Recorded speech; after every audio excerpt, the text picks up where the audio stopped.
This coming weekend marks 15 years since the 9/11 attacks. We'll spend time in the coming days showing how the U.S. is pursuing its campaign against terrorism.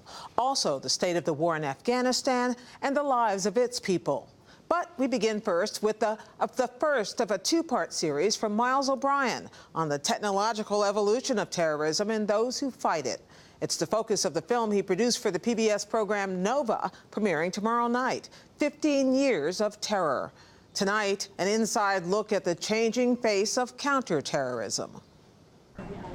This is the room 9/11 built, the Operations Center at the National Counterterrorism Center just outside Washington, D.C. On a 24/7 basis, we have officers here working in shifts who are consuming, reading, analyzing, and assessing every bit of available information that there is to try to figure out what terrorist threats are aimed at the United States. Nick Rasmussen is the director here. The agency itself, and this room in particular, were created to encourage the myriad of intelligence, military, and law enforcement organizations involved in national security to share classified information. This is where they try to connect the dots. So there are probably officers at NCTC from 17 or 18 different government organizations all across the government. Basically every 3 or 4 letter agency that you could probably name, we probably have somebody here at NCTC serving from that organization on a 1 or 2 or 3 year assignment. The nature of the work here has changed dramatically in recent years. These folks can get radicalized by one group and the baton can be passed to another group. FBI had this man on its radar as early as 2013. More lone wolves, fewer face-to-face meetings and phone calls.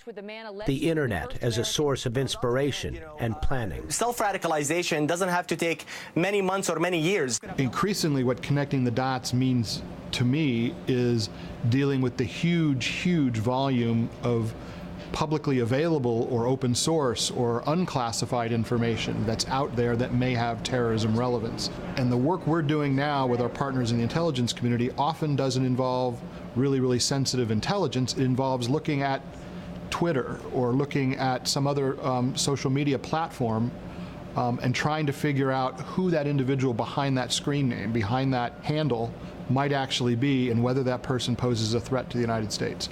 The term of art in the world of espionage is SOCMINT, social media intelligence, open source spying. Anybody can track a war online, can track a terrorist group online, can develop informants and contacts online. Intelligence analyst Jeff Wires is expert at gleaning intelligence from social media. His operations center is his living room. The data is hiding in plain view. All it takes is patience, persistence, and a little bit of technical know-how to find it.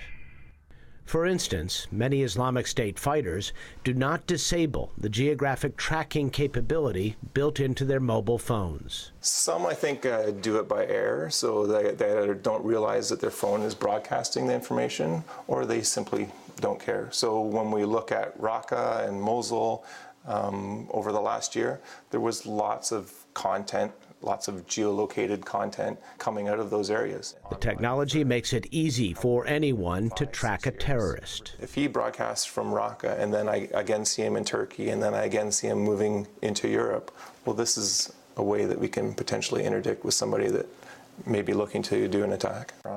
That, combined with some selfies, might provide plenty of intelligence needed for targeting. If you're looking for a drone attack and you're seeing where they're going for morning coffee, Twitter could tell you. When it comes to terror, the problem isn't a lack of data. It is separating the wheat from the chaff. If you look at the Orlando shooting or Baton Rouge or the recent cases in Germany and France, just because the government has all this data doesn't mean they have the capacity to analyze all that data. So how do you then go and make a determination as to whether that person poses a threat to the public? With so many electronic breadcrumbs scattered out in the open, couldn't it be possible for computer scientists to harness the right combination of software and hardware to find them?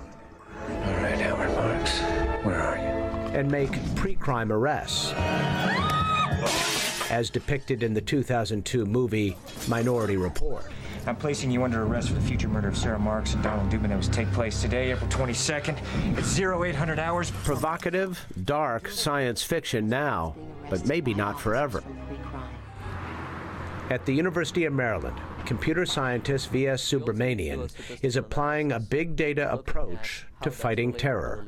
He's trying to put more objective analysis into decisions about which terrorists to target.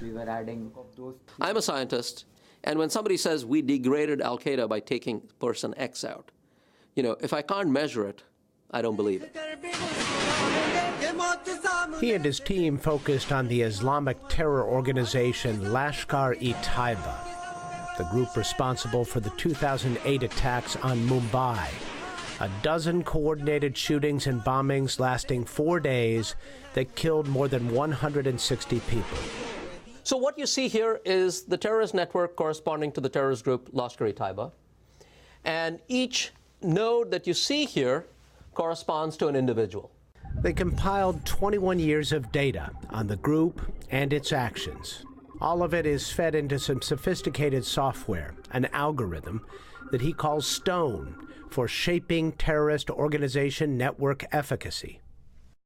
It's a schematic of a terrorist network identifying individuals, subgroups, and affiliations. The software assigns a number to measure the lethality of the terror organization. The higher the number, the more dangerous it is. Let's take a look at the leader of the group here, number one. If you right-click on him, we will see some information about him. He is Hafiz Muhammad Saeed, a man with a $10 million bounty on his head. Let's pretend we are in the role of an analyst and we are considering the consequences of targeting him and removing him from the network. Here's what's surprising. The software predicts if you take out the boss, the lethality of the terror group actually goes up.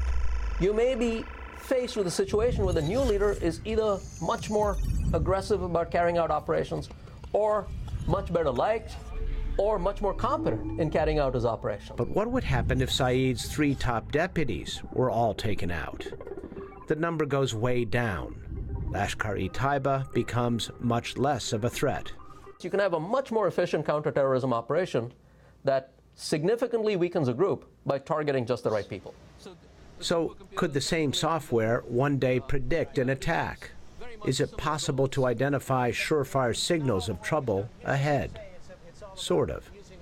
We could have predicted the Mumbai attacks. However, we could not have predicted exactly where they would have occurred. So we can say things like, we expect these kinds of targets to be hit in the next 1, 2, 3, 4 months. But we cannot say this specific target will be hit in the next 1, 2, 3, 4 months. Not as accurate as a hurricane prediction, but human nature may be the perfect storm of unpredictability. Miles O'Brien, the PBS NewsHour, College Park, Maryland. And tune in tomorrow night when Miles continues his look at the effort to stem the tide of terror online and asks what social media platforms can and should do. You can watch his entire film, 9/11, 15 Years of Terror, on Nova Wednesday night.